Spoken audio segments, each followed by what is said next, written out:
Ongi etorri Bilbora, ongi etorri Bizkaira. Benvinguda Marta, Bilbora.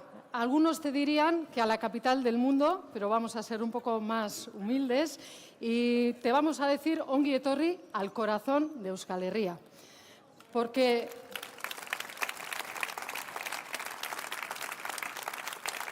cuando en este país tenemos algo importante que decir, lo decimos aquí, en Bilbao, aunque suene a bilbainada. Como lo dijimos en la huelga general de enero, como lo decimos cada 8 de marzo o con las manifestaciones de pensionistas y como lo decimos todos los años cuando llenamos las calles en favor de los derechos de los presos.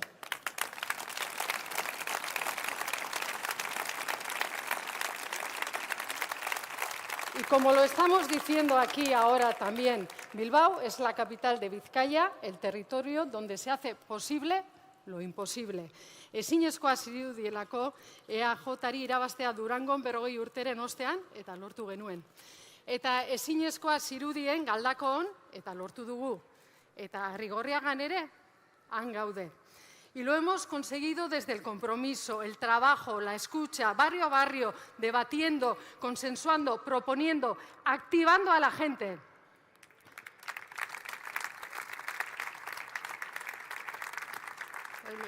Fue gracias a un puñado de votos que conseguimos la quinta parlamentaria en Vizcaya y gracias a ese puñado de votos hemos podido hablar de los casos de corrupción, del caso de Miguel, de las irregularidades de Osakidetza, del nuevo estatus. Y es gracias al esfuerzo de Vizcaya que llegamos al 15% que nos ha permitido al soberanismo e independentismo de izquierdas tener grupo propio en Madrid por primera vez en la historia. Y ahí tenemos a Matute, a Bideguren, a Lejabarrieta, a Iñarritu, 4 grandes vizcaínos y vizcaínas en un equipo excepcional haciendo frente al fascismo, a las derechas, con un equipo excepcional, como decía, junto a Merche, junto a Abel y junto a Iñaki. Maialen, hau da gure jentea, hau da gu garena, apaltasunez, baina sendo. Bizkaiko indiar guztize, muskizetik, basaurire, basauritik, ondarrure, ondarrutik, otxandixora, anbotoko aitzetatik, Samudixoko parke teknologikora. Gure indiarra, Durangaldeko indiarra, zeurie bebaden, Durangaldeko indiar hori eta ganera, euskeraz. Guk ezinezkoa dirudiena edo zirudiena posible egingo dugulako zeure indarraz, zure leialtasuna, zure bizioa, zure gaitasunaz, Maialen, eta ze Kristo, zure humoriaz, be bai. Eta Bizkaiko, Euskal Herria, bildu, lanerako, prest. Eta bezarkaderik ezin emon, da... Eskerrik asko.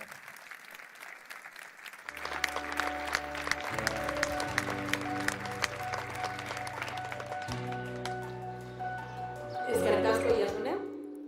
Egunon guztioi. Ekitaldia hasi baino lehen, gogorarazi nahi dizuegu neurri soziosanitarioak errespetatu behar ditugula. Beraz, ekitaldiak dirauen bitartean, ezerita egon beharko zarete segurtasun distantziak errespetatuz. Como decía en euskara, antes de comenzar queremos recordar la importancia de respetar las medidas de seguridad. No nos podemos olvidar que el virus no ha desaparecido y, por lo tanto, os recordamos que mientras dure el acto es necesario permanecer sentadas respetando las distancias de seguridad. Eskerrik asko ekitaldi honetara hurbildu zareten guztioi. Ezer baino lehen, atzo musikan lanetik bueltatu ez zen langilea gogoan hartu nahi dugu. Lanetik bizirik bueltatzea bermatzen duen gobernu duina beharrezkoa dugu. Dakizuen moduan, gure herriak erronka handia dauka. Krisi soziosanitarioen ondoren altzatu behar gara eta herri honek norabidez aldatu behar du. Hori egiteko gaiden bakarra Euskal Herria Bildu da. Horregatik, ahalik eta indar gehien EH Bilduren inguruan batu behar ditugu. Decía que este país tiene que cambiar de rumbo. Y aquí tenemos algunas de las personas que posibilitarán este cambio. Horietariko bat, gure koordinatzaile nagusia da. Aurkezpen gutxi behar du Arnaldo Otegik, eta seguruenik berak nik baino gehiago ukiko du zuei kontatzeko. Beraz, mesedez, hurbildu zaitez, Arnaldo.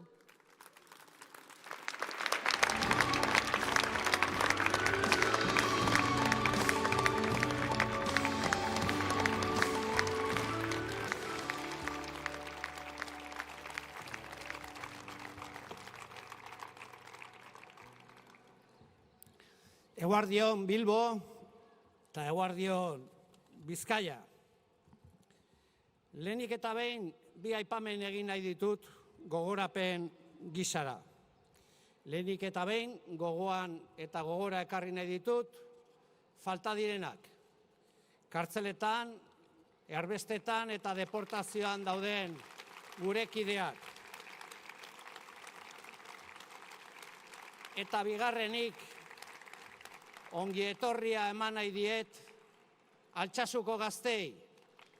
Altsasuko gazteak gure artean daude. Eta hori berri oso pozgarria da.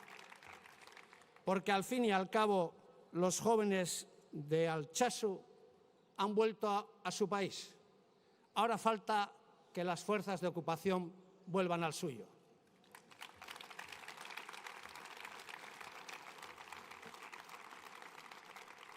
Beraz, animo guztiak eman nahi dizkiet ere preso, erbesteratu eta deportatuen senidei. Nelson Mandelak esaten zuen, bera oso herrialde bitxian bizi zela. Herrialde horretan lehenik preso egon behar zera gero presidente bilakatzeko. Eta hori Euskal Herrian ere gertatuko da, egunen batean, zalantzarik gabe. Gogoratu nahi dut ere bai, COVID-aren krisia dela eta ondorio estatu dugun ikustezinak diren sektore guzti horiek. El COVID ha puesto muchas cosas encima de la mesa, pero ha puesto una, entre otras, que es importante resaltar para nosotras y para nosotros. Ha quedado demostrado una vez más que son los invisibles, esos que no aparecen en la escala social, en el vértice de la escala social, que son las trabajadoras y los trabajadores de la limpieza, los autónomos, los transportistas, las y los limpiadores, los que hacen posible mover el mundo. Y el mundo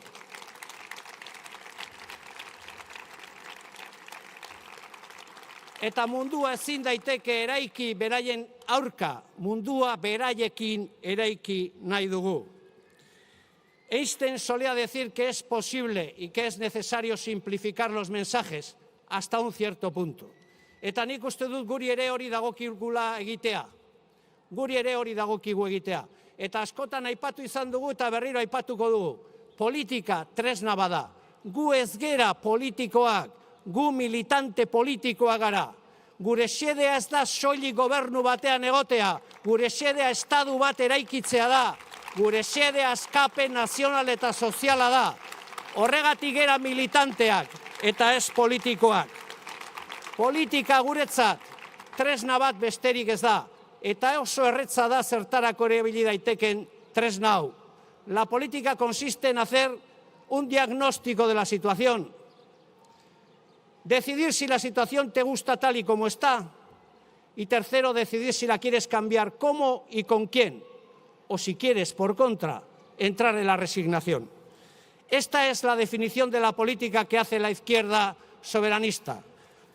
Marx, en este caso Groucho, hacía otra interpretación de la política que decía eso de la política consiste en buscar problemas, encontrarlos, hacer un diagnóstico erróneo y plantear las terapias equivocadas. De eso también hay mucho en la política convencional.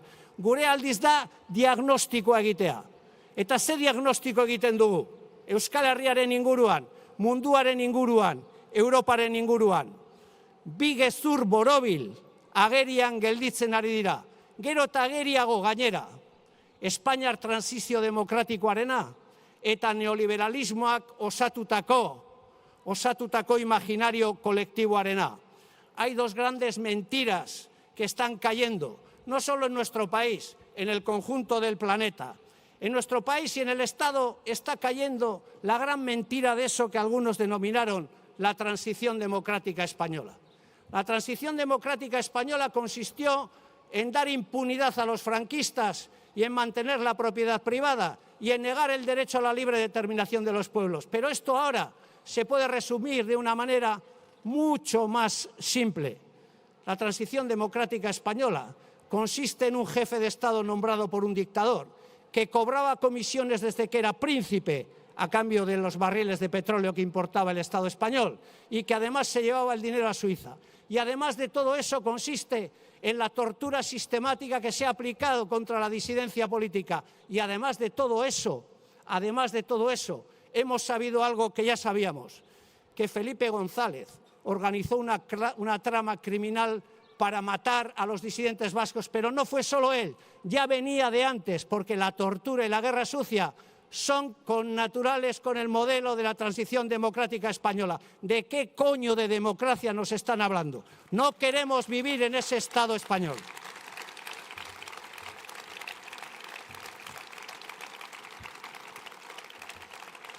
Eta bigarrenik, oso agerian utzi du neoliberalismoak sortutako hainbat eta hainbat mantra.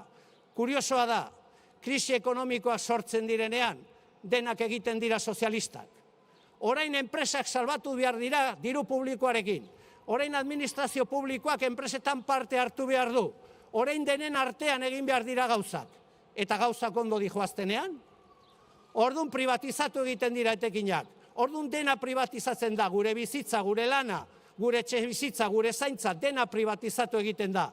Pero el neoliberalismo nos ha enseñado exactamente cuáles son sus grandes fallas y cuáles son sus grandes carencias. El neoliberalismo pretende hacer bueno aquello que dijo Margaret Thatcher.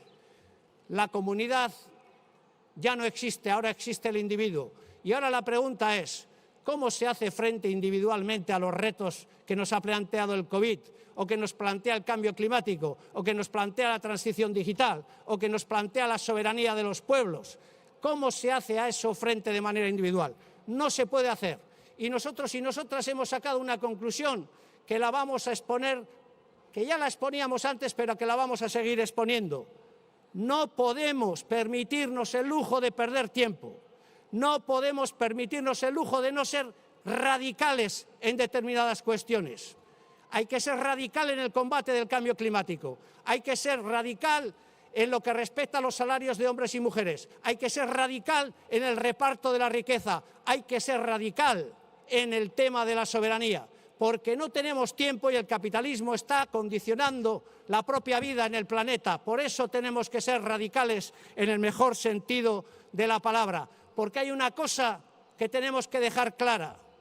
Si no se cambia el modelo de producción, si no se cambia el modelo de reparto, si no se cambia el modelo de consumo, no es posible construir sociedades ni justas ni sostenibles. No es posible. Si no se cambia el sistema económico de producción y de consumo, esto sencillamente no es posible. Este es el diagnóstico que hacemos. Eta guk zer egin nahi dugu? Guk gauzak aldatu nahi ditugu. Horretan gaude, lehen aipatu izan dut, ez dakagu gobernu bokazioa bakarrik, estadu bokazioa daukagu. Guk estadu bat osatu nahi dugu. Bestea beste COVID-ak oso argi utzi duelako, estadu bat ez baldin bazera, beste batzuk erabakitzen dutela, eta gure kontra erabakitzen dutela. Eta orain kanpaina elektoral batean gaude. Por cierto, os veo a todos sudando, imaginaros cómo puedo estar yo. De todas formas, este es el resumen de lo que nos espera si seguimos hipotecados al Estado español. O todos cara al sol o todos en la sombra. Esto se resume así. Esto es lo que nos puede esperar. Hirugarrenik, gu gauzak aldatu nahi ditugu. Aldatu, errotik aldatu. Y ahora mismo podemos comprobar que en las elecciones al Parlamento de los 3 territorios, y lo digo en todos los mítines, no podemos dejar de tener una perspectiva nacional a la hora de hacer nuestros análisis.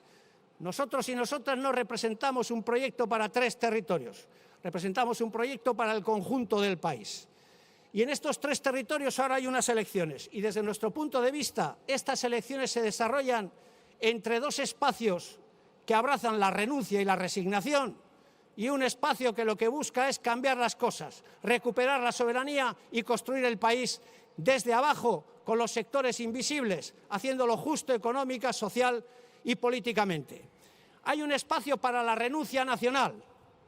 Ese es el espacio que representa el Partido Nacionalista Vasco. No me quiero meter excesivamente con el PNV, solamente quiero hacer una constatación. El PNV ha renunciado a la soberanía nacional de este país. No es una cosa de los últimos tiempos, ya lo lleva haciendo durante mucho tiempo. El PNV lo que quiere es, y lo explicó el otro día el Lehendakari bien, en un periódico económico del Estado español, una reforma estatutaria para seguir siendo una autonomía dentro del Estado español. Bien, legítimoa da, eskubidea dute, pero eso significa renunciar a una cosa que es imprescindible para recuperar el control sobre nuestras vidas económicas y humanas. Eso significa renunciar a la soberanía. Y renunciar a la soberanía significa una cosa muy simple. Como decía Einstein, la soberanía al fin y al cabo no es otra cosa que decidir quién decide, dónde decide y qué decide. Eta guk dena erabaki nahi dugu. Dena Euskal Herrian eta dena denen artean. Guk ez diogu uko egingo, inoiz ere burujabetzari. Burujabetza beharrezkoa da herri honetan beste politika batzuk egiteko. Y luego está la renuncia de la izquierda.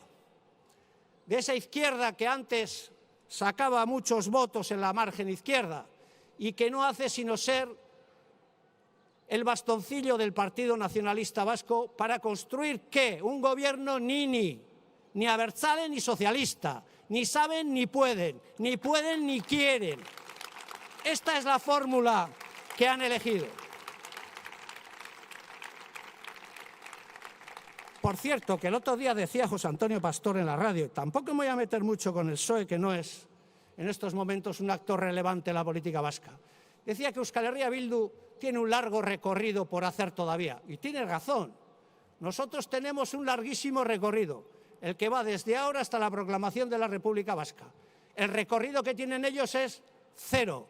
Monaguillos del PNV insignificantes en la política vasca, si al final no son conscientes de que deberían de representar los intereses de muchos sectores de trabajadores que todavía les apoyan, cada vez menos. Pero esa es la renuncia que ha hecho.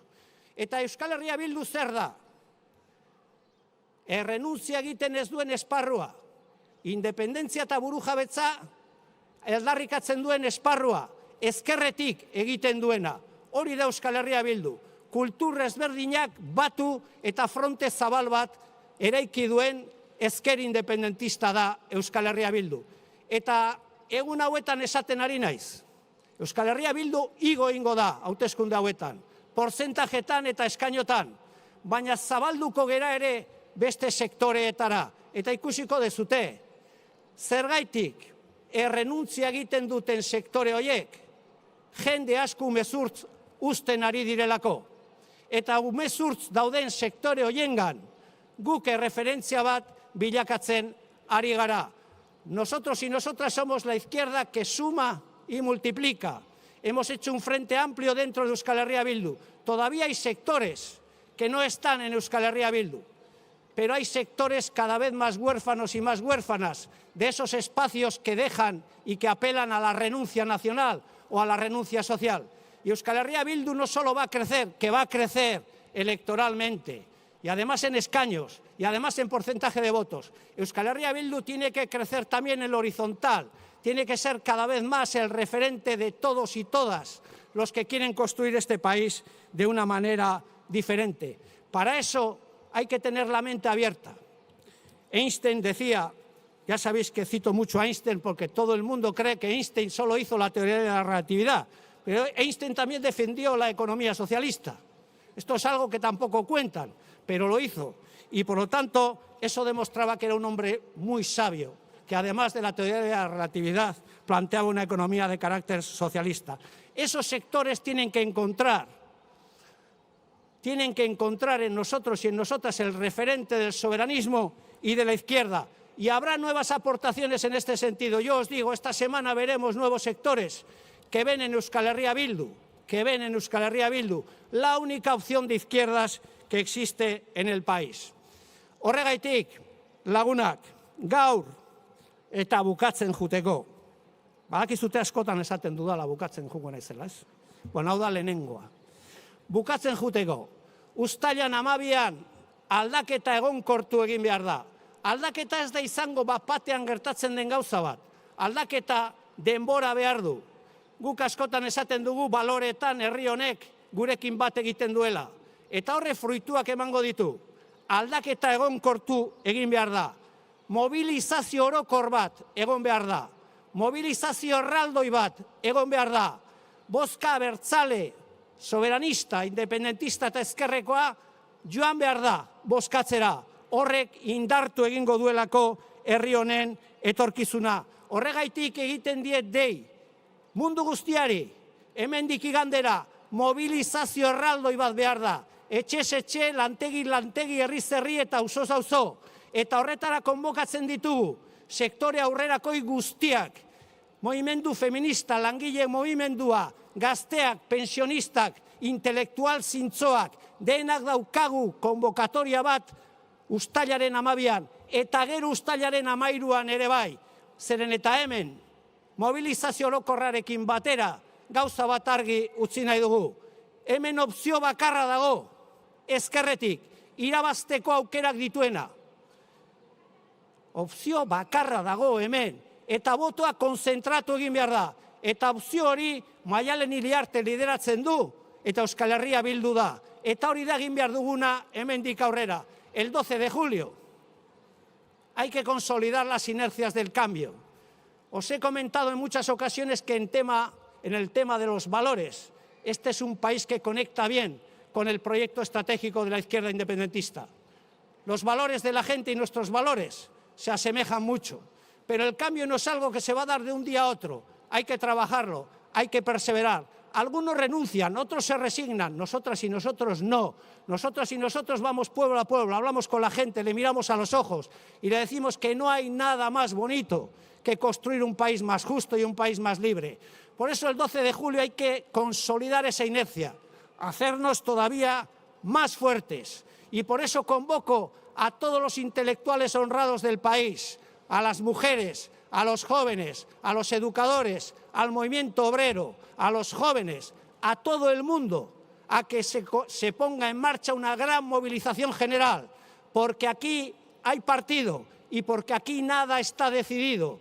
Y quiero decirles también que necesitamos concentrar el voto. La única opción real de izquierdas, progresista y soberanista en el país la representa Maialen Iriarte y Euskal Herria Bildu. No hay otra opción, no hay otra opción.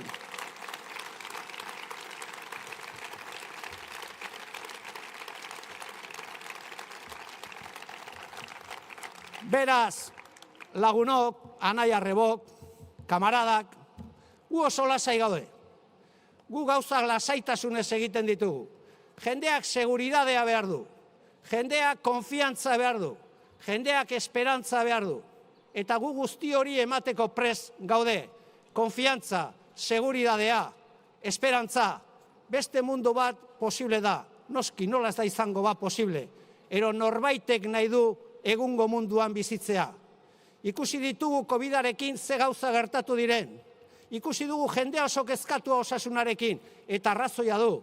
Eta ikusi dugu administrazio publiko bat, bere ardurak betetzen ez dituena. Guk ez dugu nahi hori gure herriarentzat. Guk administrazio publiko arduratsu bat nahi dugu.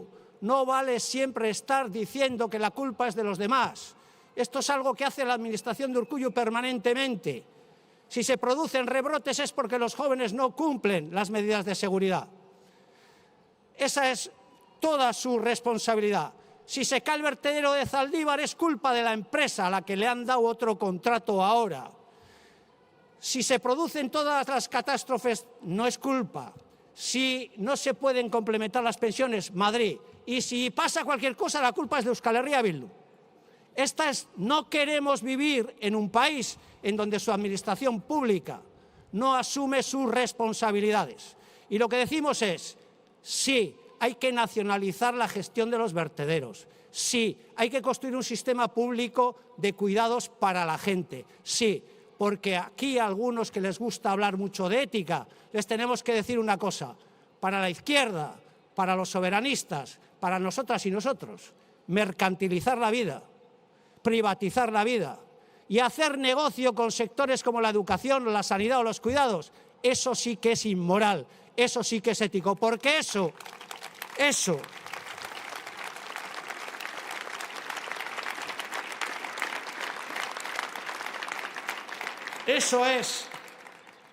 lo que algunos nos plantean como modelo ético. Beraz, lagunak, ánimo asko, gutxi faltada.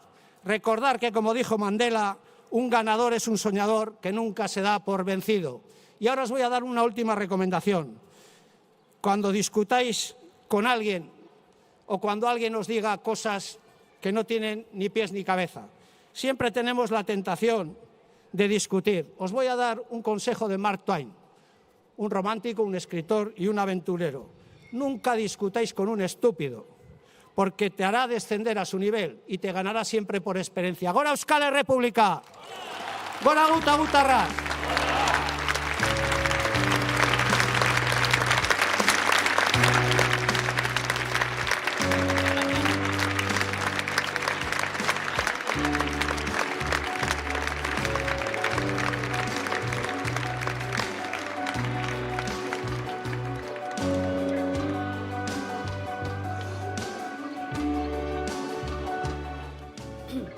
Eskerrik asko, Arnaldo. Gure hurrengo gonbidatuari bereziki eskertu nahi diogu gaur Bilbora etorri izana. Gaur egun Eskerra Republikanako bozeramailea da eta parlamenteko diputatua. Igo dadila eta ongi etorri bihotz-bihotzez Marta Vilalta.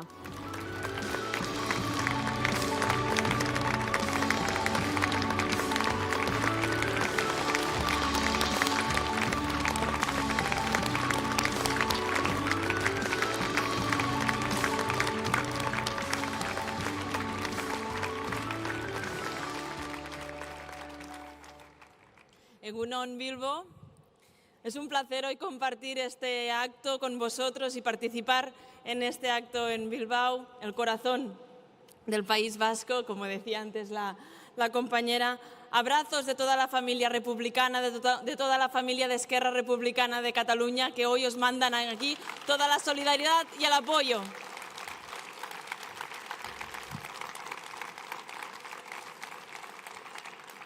Sin duda son tiempos difíciles los que nos toca vivir estos últimos días, estas últimas semanas, estos últimos meses. Pero todos los retos, todos los momentos también de complejidad, aparte de la incertidumbre que llevan, también llevan asociadas estos momentos duros, también llevan asociadas momentos de oportunidades. Y es nuestra responsabilidad, es vuestra responsabilidad saber aprovechar también estas oportunidades. Y ahora estamos ante algunas de esas oportunidades. Por ejemplo, unas elecciones la semana que viene, el día 12 de julio, el poder escuchar al pueblo otra vez, el poder consultar a la ciudadanía sobre qué es lo que quieren para el futuro de un país, es una de las grandes oportunidades. Y ahí está la oportunidad del cambio, como ahora hablaba Arnaldo. Por cierto, Sorionak, porque ha sido abuelo, por lo tanto, felicidades, Arnaldo.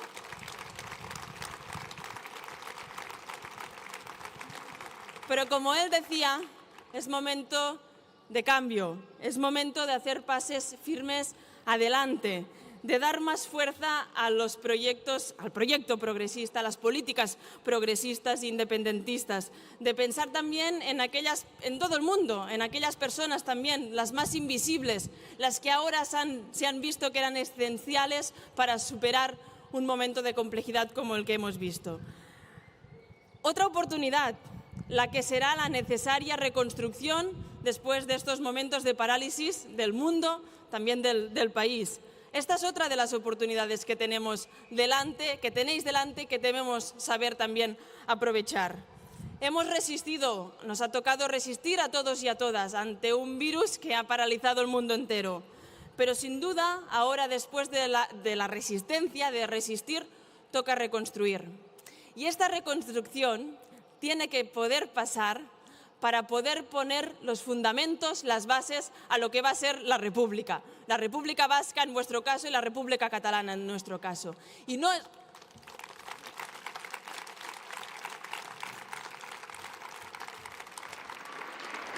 Y no es neutro cómo se reconstruye. Claro que no. Esta semana en el Parlamento catalán venía, en fin, la oposición y nos decía que la reconstrucción no tiene ideologías. Y yo me enfadé muchísimo porque les digo, ¿cómo no va a tener ideología la reconstrucción? La reconstrucción aquí en el País Vasco pasa por estos 10 compromisos. Estos son la mejor manera, las mejores medidas para reconstruir este momento y para poder ofrecer el mejor de los países y de las oportunidades para la gente de vuestro pueblo. Ahí está la manera de que se tiene que reconstruir y construir un nuevo futuro para todo el mundo. Y tanto como sí. Hay quienes quieren que este momento después de este momento de complejidad, que esta reconstrucción, que las futuras medidas vuelvan a pasar por una nueva transición y, por lo tanto, para apuntalar otra vez el régimen del 78 y, sobre todo, su pieza clave, la monarquía y el rey, esta monarquía corrupta. Pero sabemos que hay otra alternativa, claro que hay otra alternativa, aunque a veces nos digan que no, claro que hay otra alternativa. Tenemos que construir esta alternativa, la que justamente nos permita construir una nueva realidad, no una nueva normalidad, una nueva realidad, porque de normalidad no hemos tenido nunca, ni las mujeres que siempre hemos sufrido la desigualdad, ni los jóvenes que siempre han vivido precarizados los últimos años sobre todo, en fin, ni nuestros pueblos que han sufrido también la represión y el recorte en derechos y libertades para toda su gente. Por eso es el momento de construir una nueva realidad y recordar que sin todas las herramientas, sin todos los recursos, sin toda la capacidad de decisión, sobre todo, y sin toda la soberanía, no va a haber reconstrucción o posible futuro, sino que precisamente pasa por tener toda la soberanía, todos los recursos y todas las competencias, las herramientas posibles para construir el futuro que vuestra gente, que nuestra gente, que el país necesita.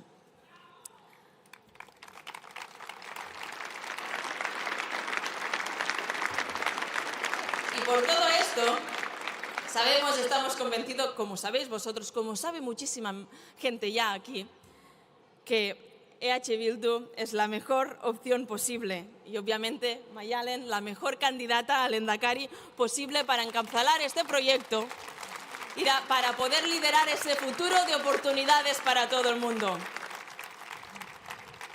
Porque este es el único proyecto que puede garantizar aprovechar estas oportunidades, que puede garantizar no quedarse a medias, no seguir resignados ni seguir renunciando como han hecho el gobierno actual de aquí, sino que es el único proyecto que puede presentar a un futuro social para todos, de justicia social, un proyecto para empoderar a las personas, un proyecto que va sumando y va sumando y va sumando y no quiere dejar a nadie atrás. Un proyecto, el de EH Bildu, que es la única alternativa de poder garantizar el derecho a decidir y avanzar a pasos firmes para poder ejercer este derecho a decidir, para poner el futuro del pueblo vasco a manos del pueblo vasco, porque esto es lo que queremos, que nuestra gente pueda decidir nuestro futuro, que podamos decidir cuáles son las maneras de afrontar el futuro. Esto es la única alternativa de poder garantizar esto, es EH Bildu. Como EH Bildu es el único proyecto antirrepresivo y de poder luchar también contra la represión y contra el autoritarismo y contra la imposición de este Estado español, que solo sabe responder con restricción de derechos, con negación de derechos y que incluso en la gestión de una crisis tan de emergencia como la que hemos vivido estos últimos meses, incluso en estos momentos, solo sabe responder con recentralización y más recentralización, con imposición, con militarización y poniendo el ejército a dar ruedas de prensa y con restricción y más recortes de libertades y de derechos. Por esto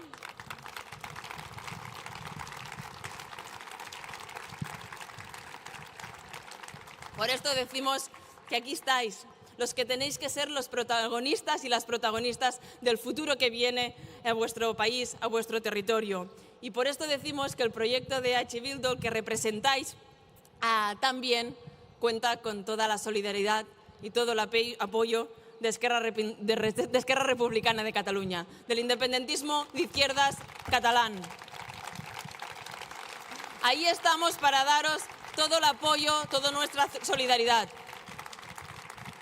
porque sabemos que la solidaridad nos hace más fuertes, que cuando somos capaces de coordinarnos, somos más fuertes. Sabemos que compartimos lucha, que compartimos objetivos y, como os decía, cuando vascos y catalanes, cuando Esquerra Republicana y H. Bildu vamos coordinados y sincronizados, tenemos muchísimas posibilidades de ganar, muchísimas más probabilidades y oportunidades de poder hacer frente a este régimen del 78 que debemos tumbar y que debemos superar, porque otra alternativa y otro país evidentemente es posible. Y esto también lo sabemos en Cataluña, que cuando somos capaces de encontrar los consensos estratégicos, de encontrar los puntos con los que ponernos de acuerdo, de encontrar la unidad estratégica entre los independentistas, siempre vamos avanzando y siempre somos capaces de ir avanzando y avanzando. Por esto hemos estado trabajando los últimos meses, los últimos años, en una coordinación estratégica entre Bildu y Esquerra Republicana. Por eso compartimos también grupo parlamentario en el Senado. Por eso también hemos trabajado en los espacios como la Llotja de Mar para aglutinar las fuerzas independentistas y soberanistas de los pueblos que aún pertenecemos en el Estado español, para hacer este frente común contra un Estado que solo entiende de represión, de autoritarismo y de negación de nuestros pueblos.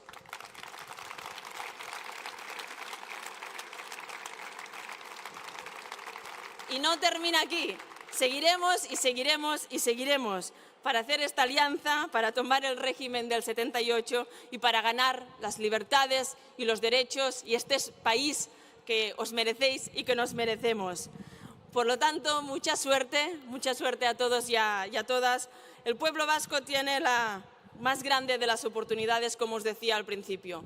Siempre estos momentos de complejidad llevan asociados momentos de oportunidad. Y ahí está, la semana que viene, el domingo 12 de julio, una de estas oportunidades. Y sabemos que con Bildu todo es posible, que es posible construir esta alternativa política para vuestro país, que es posible pasar página y avanzar a paso firme para el derecho a decidir y para todas las políticas que merece la gente de vuestro pueblo. Así que a reconstruir este país, a construir la República Vasca feminista, ecologista, progresista, justa y libre. Mucha fuerza.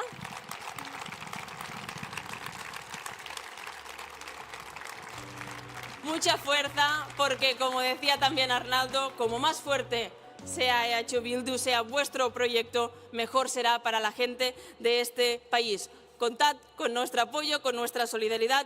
Visca EH Bildu, a fuerza también a Mayalen, y salud y repúblicas.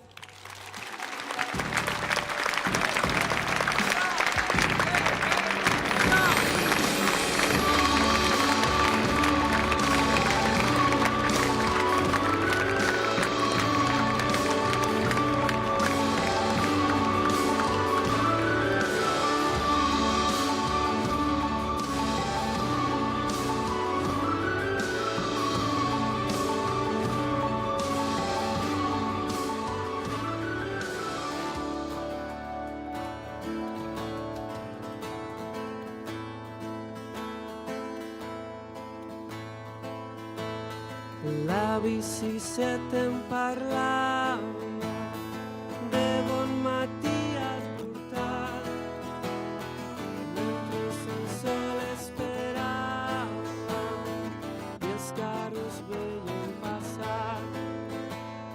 Si set que no ves l'estaca on estem tots lligats, si no podem de fes no-se'n, mai no podrem caminar. Si estirem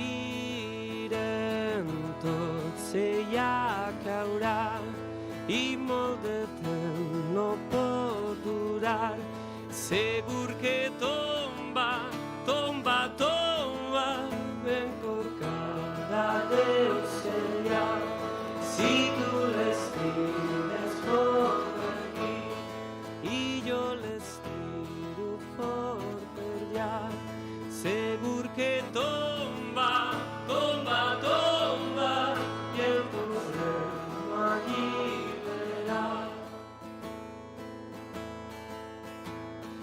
baina denbora badoa, nekea zaigu hasi, eskuak zartatu zaizkit eta indarrak utzi.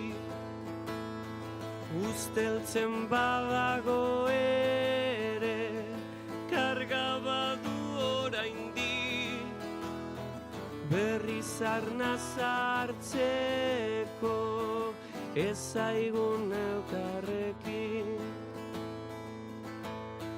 Baina guztiok batera, saiatura botatzera, usteltzen hasia dago da, laizter eroriko da, ikutzako gorotikan, ta bultzanik hemendikan, ikusikoek nola laizter eroriko da.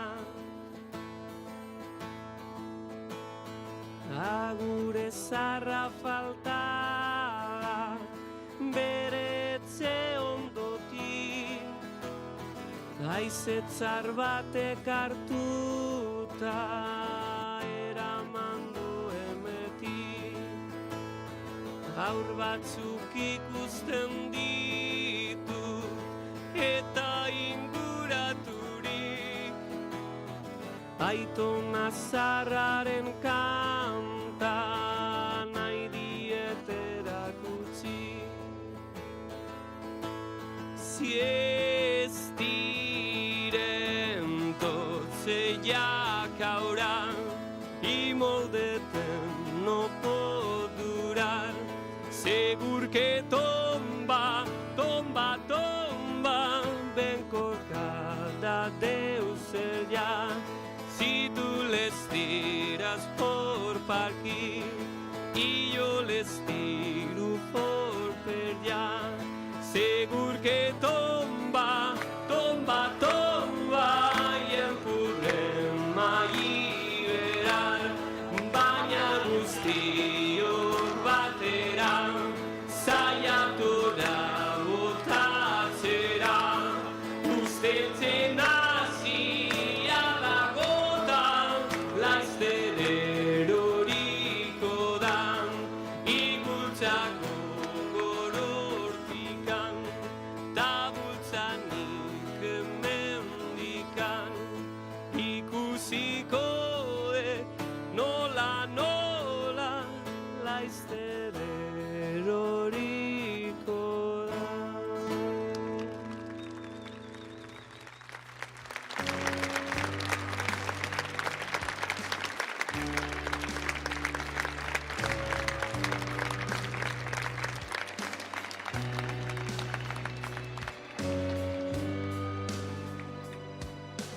Eskerrik asko Eneko eta moltes gracias Marta.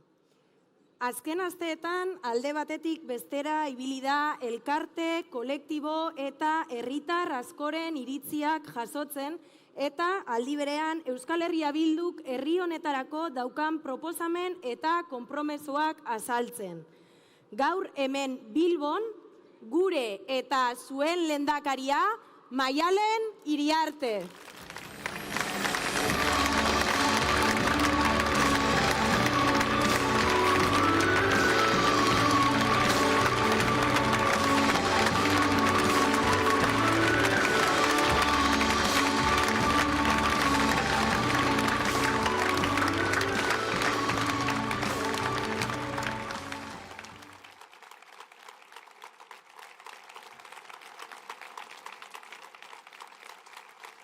Mila esker guztioi bene-benetan egunon Bilbo.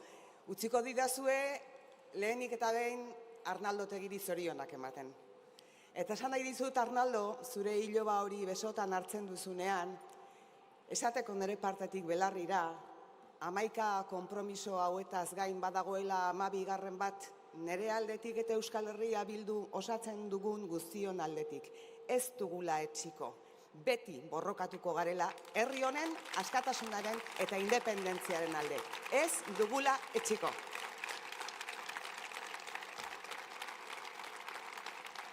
Jasone, eskerrik asko zuri ere etzaitaztu eta eskerrik asko Jasoneri egunero politikaz lezio bat ematen didalako.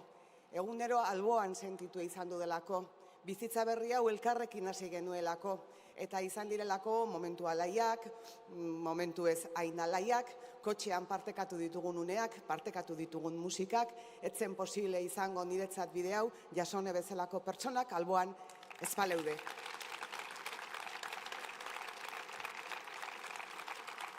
Eta eskerrik asko, Marta, moltes gracias. Eskerrik asko, ona etortzeagatik eta gu babesteagatik. Gauza bat esan nahi dizut, herri hau, Euskal Herria eta gu beti Kataluniarekin. Gu beti Kataluniarekin, siempre con Cataluña.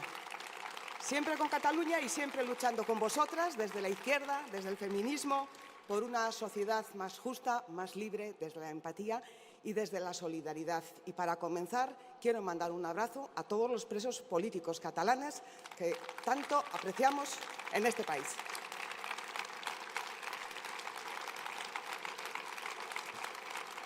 Astebete falta da hauteskundeetarako, astebete batzuren ustez gutxi, beste batzuren ustez, oraindik erdi oso bat falta zaigu. Erdi oso bat, hemendik kanpora dagoen jende horri esateko gure proiektua oso proiektu eraldatzailea dela eta herri honek behar duen proiektua dela. Izan ere hauteskunde hauetan asko dago jokoan. Asko dago jokoan. Jokoan dagoelako herri honen etorkizuna. Horixe da jokoan dagoena.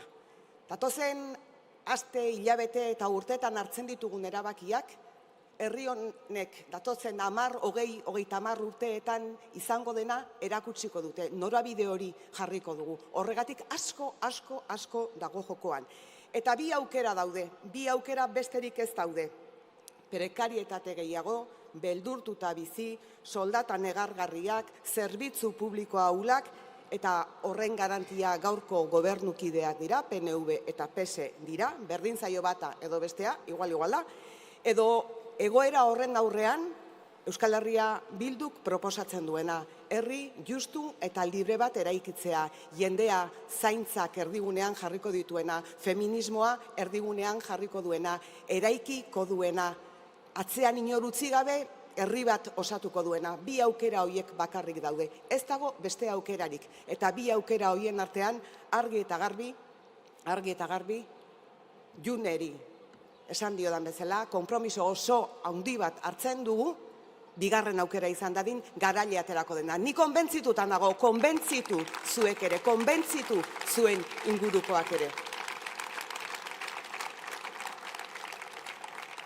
Y puesto que nos jugamos el futuro, yo quiero llamar hoy a la juventud de este país para que haga su aportación, para que no nos deje solas, porque ya sé que esta generación probablemente ha incumplido un contrato que teníamos con ellas y ellos, porque les dijimos que se prepararan, que estudiaran, y esta generación no ha cumplido con ese contrato, no han conocido más que la precariedad, una crisis detrás de otra crisis. No pueden, en muchos casos, hacer ni tan siquiera un proyecto de vida.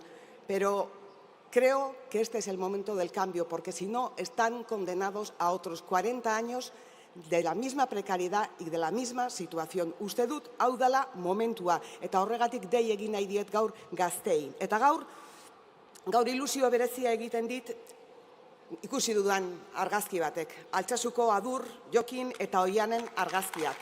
Ilusioa berezia egin dit. Ordu batzuetan, kartzelatik kanpo egon dira, eta gogora etorri zaizkit Altsasuko gurasoak, eta nola ez Bel Pozueta etorri zait gogora. Hainbeste sufrimenduren ostean Bel Pozueta etorri zait gogora. Euskal Herri osoan injustizia hau amorroz bizi izan genuen, eta egun ikusi ditugu ordu batzutan kanpoan, baina ozen esan nahi dugu Altsasukoak aske nahi ditugula,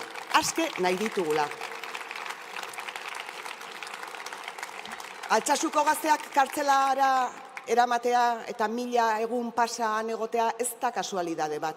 Herri honetako gaztediari igorri izan zitzaion mezu bat da. Kontuz kontuz askatasunaren alde borrokatzen bazarete, kontuz herri justuago baten alde borrokatzen bazarete, kontuz lehen Arnaldok esan duen bezala, zuen etorkizuna hori egiten balin badezue, kartzela izan daitekeelako. Beldurtzeko etzen kasualidade bat izan Altsasu. Beraz berriro diot, aske Altsasukoak, berehala aske Altsasukoak.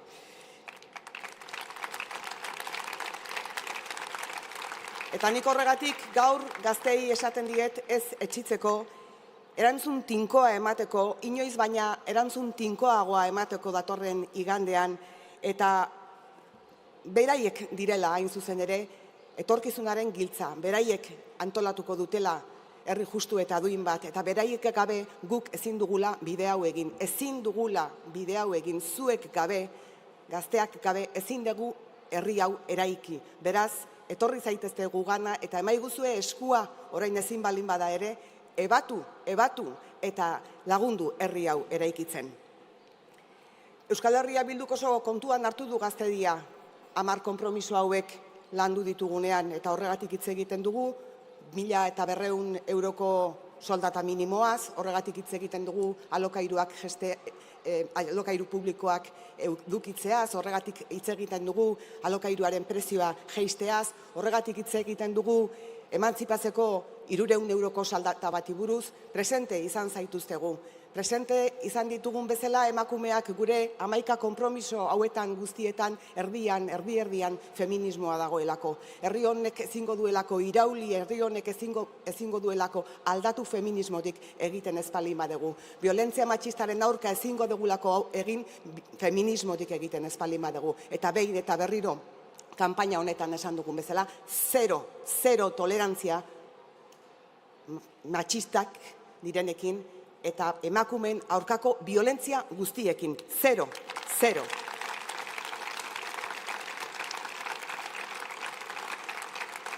Uztailaren 12an bestalde, zintzotasunaren eta gezurraren artean erabaki behar da. Empatiaren eta apatiaren artean. Euskal Herria Bildun, entzun duzu orain baino lehen, baina horrela da, esaten duguna egiten dugu, eta egiten duguna esana zegoen. Nahastu egin naiz eta esaldiarekin. Baina esan nahi nuena da, egiten duguna esaten dugula, eta esaten duguna egiten dugula. Hori horrela da, eta gure hitza betetzen dugu, beti. Fidatzekoak gara.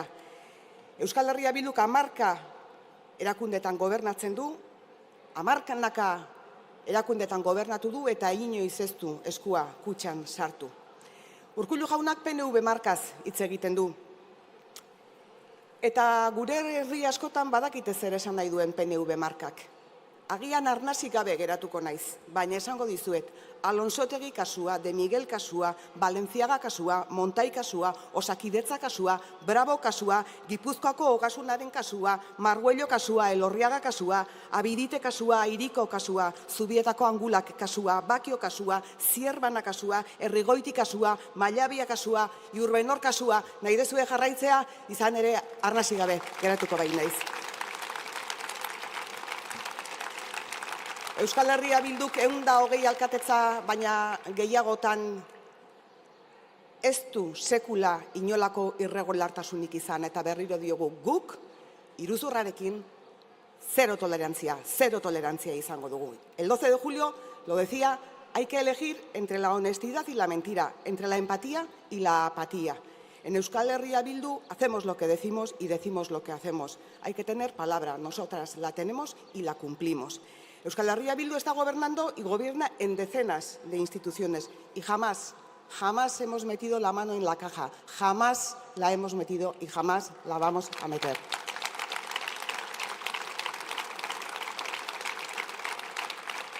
Y el actual lehendakari nos habla de la marca PNV. En muchos de nuestros pueblos saben lo que quiere decir, saben lo que significa la marca PNV. Caso Alonsotegi, caso de Miguel, caso Balenciaga, caso Montai, caso Osakidetza, caso Bravo, caso Hacienda de Guipúzcoa, caso Marguello, caso Elorriaga, caso Abidite, caso Iriko, caso Angulas de Aguinaga, caso Bakio, caso Zierbana, caso Errigoiti, caso Mallabia. No puedo seguir porque no me da ni el aire. Nosotras en 120 ayuntamientos, 0 casos de corrupción y seremos absolutamente intolerantes con prácticas como las que os acabo de describir. Administrazio garden bat behar dugu. Eta horrekin batera, eta hemen dituzuen konpromiso horiekin batera, gure buruaren jabe izan behar dugu konpromiso horiek guztiak aurrera eraman alizateko. Martak esan duen bezala, ez da posible konpromiso guzti hauek egikaritu ahal izatea, gure buruaren jabe ez balin bagera. Instrumentu politiko hori ez balin badugu, ez da posible egikaritzea. Jendea zaindu nahi balin badugu, benetan jendea zaindu nahi balin badugu, geure buruaren jabe izan behar dugu. Horregatik Euskal Herria Bilduk egunero lan egiten du Euskal Errepublika independente baten alde. Egunero lan egiten dugu Euskal Errepublika independente baten alde. Eta bitartean ematen ditugu urratsak Espainiako estatuarekin beste harreman bat izateko. Beste batzuk kajoietan sartzen dituzten proposamenak akordatzen ditugu. Ze Euskal Herria Bildurekin bai, akordatu daiteke eta akordatzen da. Herri hau hobetzeko balin bada, herri hau justuagoa izateko balin bada, herri hau duinagoa izateko balin bada, Euskal Herria Bildurekin edo zer gauza akordatu daiteke. Danei esaten diet jakin ditzaten zeintzuk diren Euskal Herria Bilduren baldintzak akordatzeko. Hoietxek dira.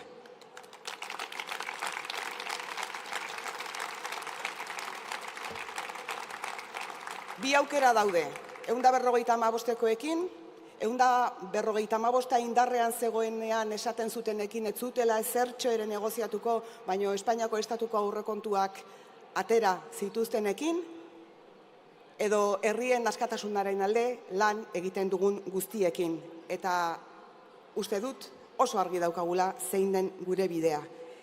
Marta Vilaltari eta Kataluniatik elkartasuna erakutsi diguten guztiei Francesc Masiaren hitz batzuk luzatu nahi nizkioke eta luzatu nahi nizkizueke zuei guztiai ere. Nik ez ditut katalanez esango, Marta, euskeraz esango ditut. Herri bat, erabat garaitzeko bere borondatea garaitu behar da. Eta gure borondatea ez dute garaituko. Para vencer de todo a un pueblo hace falta vencer su voluntad. Y no nos van a doblegar. Nuestra voluntad es invencible.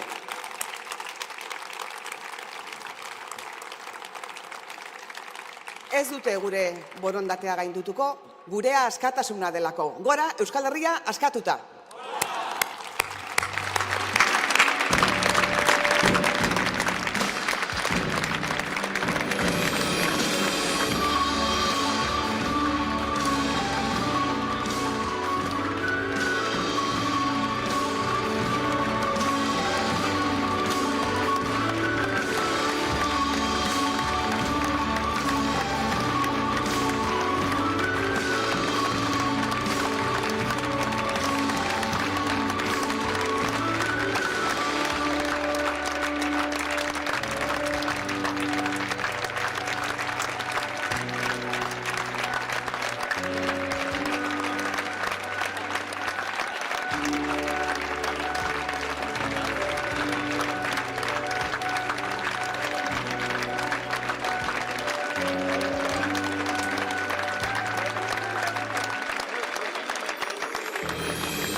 Mila esker, Maialen, bukatzeko gogoratu uztailaren 12an zita garrantzitsua daukagula. Esan etxekoei, familiakoei, lagun zein lankideei. Euskal Herria Bildu dela gauzak aldatzeko aukera bakarra. El día 12 es necesario llenar las urnas de votos morados, verdes y rojos.